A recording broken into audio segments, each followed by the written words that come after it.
ओम शांति। आज 18 सितंबर 2025 की ईश्वरीय मुरली सुनते हैं। बाबा ने कहा, मीठे बच्चे, जब तुम फूल बनेंगे तब यह भारत कांटों के जंगल से संपूर्ण फूलों का बगीचा बनेगा। बाबा आया है तुम्हें फूल बनाने। बाबा आज करे, जब तुम फूल बनेंगे तो यह भारत कांटों के जंगल से संपूर्ण फूलों का बगीचा बन जाएगा। प्रश्न है, मंदिर लायक बनने के लिए किन बातों पर विशेष ध्यान देना है? उत्तर में बाबा ने कहा, मंदिर लायक बनना है तो चलन पर विशेष ध्यान दो। चलन बहुत मीठी और रॉयल होनी चाहिए। बाबा जी कह रहे हैं, मंदिर जैसा बनना है तो चलन बहुत रॉयल होनी चाहिए, पवित्र दृष्टि होनी चाहिए, इतनी मीठापन हो जो दूसरों को उसकी महसूसता आए। अनेकों को बाप का परिचय दो। अपना कल्याण करने के लिए अच्छी रीति पुरुषार्थ कर सर्विस पर लगे रहो।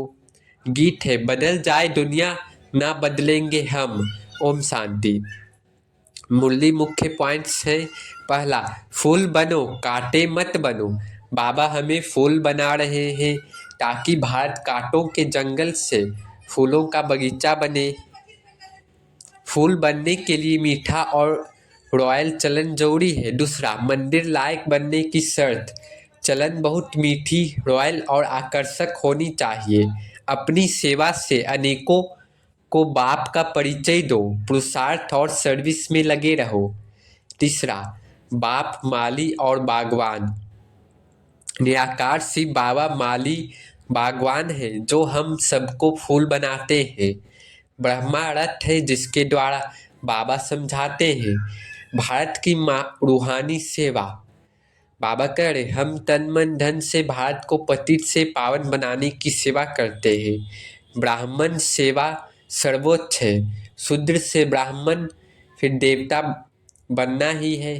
पांचवा, पवित्रता की प्रतिज्ञा। विकार सबसे बड़ा दुश्मन है। पवित्र बने बिना देवता पद पाना असंभव है। बाबा कह रहे, पवित्र बने बिना देवता पद पाना संभव है। पवित्र बनकर ही जगत जीत का ताज मिलेगा। छठा, राखी का वास्तविक अर्थ। राखी का अर्थ है काम विकार पर जीत की प्रतिज्ञा। यदि प्रतिज्ञा तोड़ दी तो माया पराजित कर देती। बाबा कह रहे, अगर आपने प्रतिज्ञा तोड़ दी तो माया आपको हरा देगी। सातवां, 84 जन्म और चढ़ती उतरती कला। हम आत्माएं 84 जन्मों का पाठ बजाती हैं। पहले सतो प्रधान से तमो प्रधान बनते हैं, फिर बाबा सतो प्रधान बनाते हैं। नौवां, याद और सेवा ही असली तीर है। याद से आत्म अभिमानी बनना है। देह अभिमान में आओगे तो तीर नहीं लगेगा। सेवा और मीठेपन से ही बाप का परिचय होगा। बाबा कह रहे, देह अभिमान में आओगे, देह का घमंड में आओगे तो तीर नहीं लगेगा। सेवा और मीठेपन से ही बाबा का परिचय होगा। नौवा, ड्रामा का राज। सब आत्माओं का नूंधा हुआ पाठ है। सत्युग त्रेता द्वापर कलयुग रिपीट होता है। सत्युग पक्का होना ही है। बाबा कह रहे, सभी आत्माओं का नूंधा हुआ पाठ है। सत्युग फिर आना ही है। 10वां, अंतिम युक्ति। बाबा कहते हैं, खुद आत्म अभिमानी बनो, पवित्र रहो और सेवा पर लगो। यही तुम्हारी विजय और भविष्य की गद्दी की तैयारी है।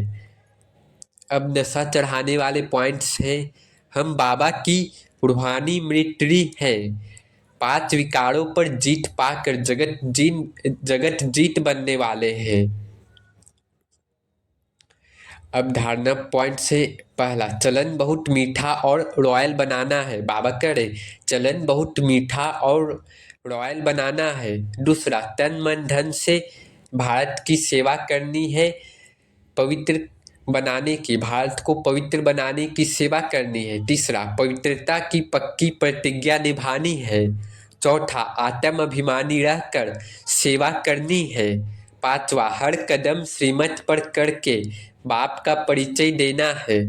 अच्छा, मीठे मीठे सीखी लधे बच्चों प्रति माता पिता बाप दादा का याद प्यार और रूहानी बच्चों की रूहानी बाप दादा को नमस्ते। धारणा के लिए मुख्य सार है। पहला, रूहानी मिलिट्री बन 5 विकारों पर जीत पानी है। पवित्र जरूर बनना है। श्रीमत पर भारत को पावन बनाने की सेवा करनी है। बाबा कह रहे रूहानी मिलिट्री बन 5 विकारों पर जीत पानी है और पवित्र बनकर भारत को स्वर्ग बनाना है। दूसरा, इस बेहद नाटक में हर पाठ आत्म अभिमानी होकर बजाना है, कभी भी देह अभिमान में नहीं आना है। बाबा आज कह रहे इस रूहानी पाठ में आत्म अभिमानी होकर पाठ बजाना है, कभी भी देह अभिमान में नहीं आना है। साक्षी होकर हर एक एक्टर का पाठ देखना है। वरदान है सदा खुशी व मौज की स्थिति में रहने वाले कंबाइंड स्वरूप के अनुभवी भव। बाबा कह रहे बाप दादा बच्चों को सदा कहते हैं बच्चे बाप को हाथ में हाथ देकर चलो, अकेले नहीं चलो।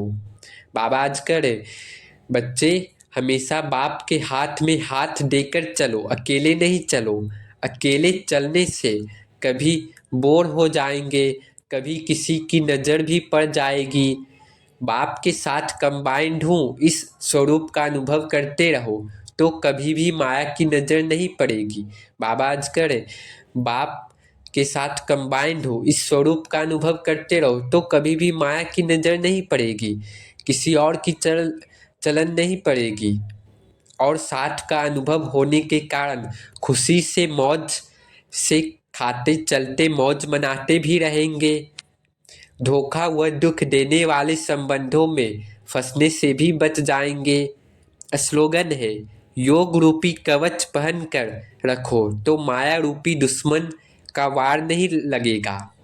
अव्यक्त इशारे हैं अब लगन की अग्नि को प्रज्वलित कर योग को ज्वाला रूप बनाओ। बाबा कह रहे जैसे दुखी आत्माओं के मन में यह आवाज़ शुरू हुआ है कि अब विनाश हो, वैसे ही आप विश्व कल्याणकारी आत्माओं के मन में यह संकल्प उत्पन्न हो कि अब जल्दी ही सर्व का कल्याण हो, तभी समाप्ति होगी। बाबा करे आप विश्व कल्याणकारी आत्माओं के मन में आना चाहिए कि जल्दी से जल्दी सभी का कल्याण हो और स्वर्ग आए। विनाशकारियों को कल्याणकारी आत्माओं के संकल्प का इशारा चाहिए, इसलिए अपने एवर रेडी बनने के पावरफुल संकल्प से ज्वाला रूप योग द्वारा विनाश ज्वाला को तेज करो। बाबा करे विनाशकारियों को भी आप आत्माओं का संकल्प चाहिए, इसलिए अपना एवर रेडी बनने का पावरफुल संकल्प से ज्वाला रूप योग द्वारा विनाश ज्वाला को तेज करो। अच्छा, ओम शांति, ओम शांति, ओम शांति।